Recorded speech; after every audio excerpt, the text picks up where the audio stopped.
So taga niyo man kami sa oportunidad or tinion nga ni nga i-mention ko man mag-upod ko sa BCBT or ang Brother of Christian Businessmen and Professionals. Karon mo upod sa aton among Regional Council Director si Engineer Rex and Dr. Rosini Dibuki. Karon na siya kay arap siya sa Pontevedra but on his way na diri sa aton mass wedding diri sa Upian. And that I'd like to mention also ang head namon sa Program and Services, ang regional head, si Mr. Noel and Sis Malu Guevara. Araan sila.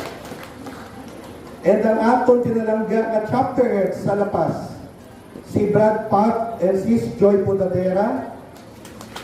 Aras na sa likod. And I'd like to mention man, ang nagbulig man sa aton dire, sister man nato sa BCBT. At the same time, Vice President sa More Power, si Sister Marilis Cabalhin. And pasalamat man kita kay President Ruel Castro of More Power.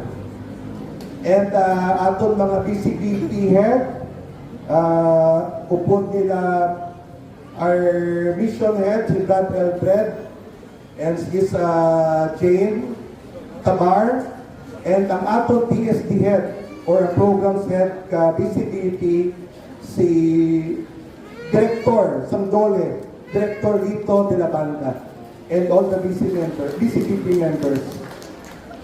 And lastly, i-mention ko ang last upod nato sa BCBT, ang akong pinalanggang asawa, si Lourdes Taruel.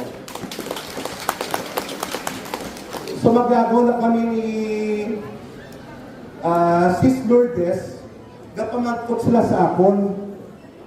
Joseph, ano ang secret to a happy marriage? To a happy relationship? Kaya kita niya, lago kami upod amon kabataan. So ang mambal ko lang, ang secret sa happy marriage, na pabilin na secret ng Japon. So hindi kami kabalo kung secret to a happy marriage. Basta ang ma-share ko lang para hapos para sa amon sa mahapos yung matandaan, kad hapos man para sa akong explain, may acronym kong i-share sa inyo, TAMPAD BCBT. Dira kita masugod sa TAMPAD BCBT. So di ba ang TAMPAD, anong TAMPAD gani? Honesty, no? So amo na kinlalan naton sa aton mga mag-asawa, pamilya. So nasugod kita sa letter T. Ang letter T sa TAMPAD, trust. So kinlalan may trust git. I-promote natin ang trust and honesty sa atong pamilya, especially kinlalan amo na ang aton isugod git na pagtudlo sa atong kabataan. And ang letter trust, importante trust.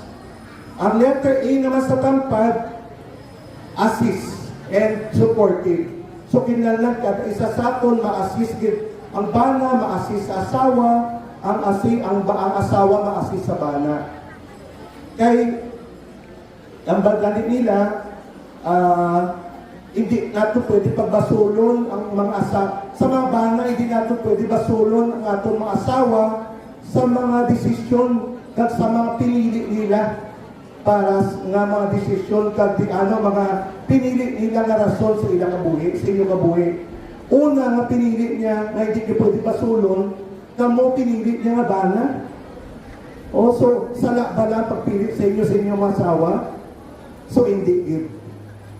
So, respetuhon din natin ang mga pinili or mga desisyon na sa asawa. Pero siyempre, kung may suggestion man ko na sa mga bana, may arap man ko suggestion sa mga asawa. Sa mga asawa naman, ano ang mas importante sa inyo? Ang inyo bana o ang inyong kabataan? Mamangkot ko ba? Ano mas importante, ang bana o kabataan? Okay. Importante din ang bana. Kaya remember, amo na kayo naging promisa nyo nga maupod ka mo sa bana nyo for richer and poorer till death do us part. Kat ang kabataan na kung nasunod ba na sila, Kag ilimbangan nyo, hatag din sila sa Ginoo sa aton. Kag solidify sa isa ka sakramento sa matrimonyo ni katawag. Kag ang mga kabataan naton, okay man, makakita pagpalangga sa kabataan naton, pero magdako mga kabataan naton, ibilin ng yapon kita ka mga kabataan naton. So ending, kamo magyapon kabagan ninyo. So i-nourish nyo kita, i-nurture nyo ang relasyon ninyo. Kaya at the end of the day, hasta magtinugan lang kita, mag-retire na kita sa kalibutan nga rin, posibilidad wala na kabataan naton, pero arang magyapon mga partner naton, ang mga bana naton. So muna sa assist, supportive, and pag-assist sa bana, o sa asawa, sa partner. As letter M sa tampad, miracles. Every day is a miracle, every hour is a miracle. Ining pagkabugtaw natin kay ina kay maten ka mo mass wedding, miracle ini. Letter M tagit mass wedding. Kay ining mass wedding against sakramento ini nga atag sa Ginoo sa aton. So every day tilang naton maging thankful sa mga miracles na ginatag sa aton sa Ginoo. Yan. So every day kamo nga pa mga asawa, pagbugtaw nyo, pasalamat paagi sa pangadi, kay that's a miracle na gipukaw kamo Ginoo. Sa ospital subong hindi siguradong iban tumatagas lang nila kulo nga mabugtaw pa sila. So M is miracle. And isa pa sa M, make a decision sa inyong relasyon. Biskan na naman tabo, biskan ang ngaway, decision na hindi kita magbulagay.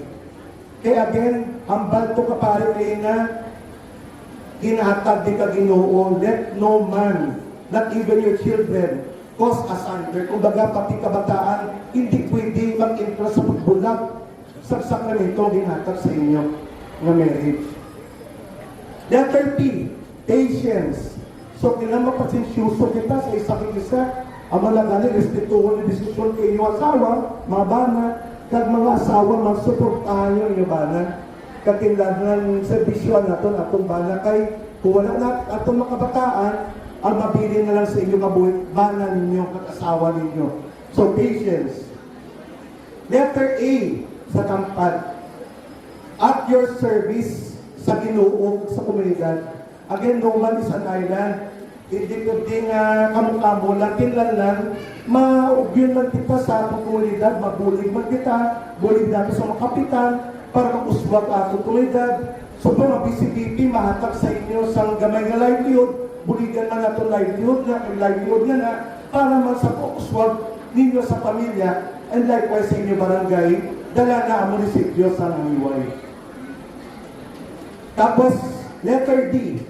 Letter D, medyo scriptural sa Bible, no?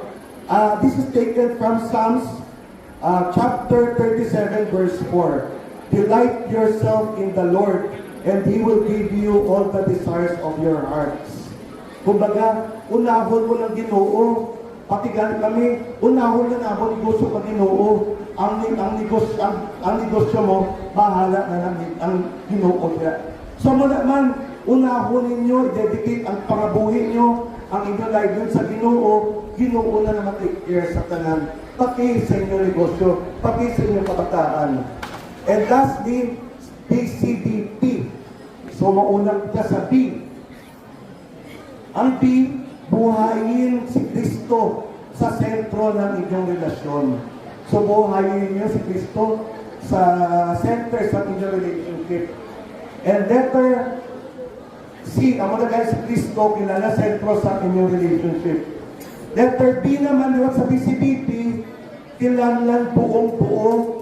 And lastly, ang letter P, buong-buo ang pananampalataya or buong-buo ang faith ninyo, not only naging kasal tumusubong, ang faith sa inyong partner, ang faith sa inyong pakultanay, ang faith sa future nyo nga pamilya, ang faith sa barangay nga harap mo, and faith man sa officials nyo sa munisipyo, and likewise, faith man sa bilog ng komunidad.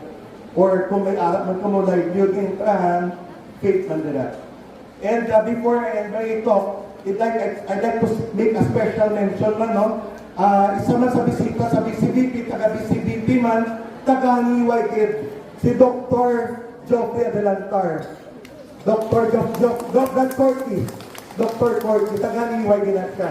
Taga-kalmay kag taga-ubyan ang iya dinikanan. So again, amo na lang tandaan nyo, Tampad DCPP, and sa inyo tanan, congratulations, and God bless us all. Thank you so much, Sir Joseph Peruel from DCPP RAC.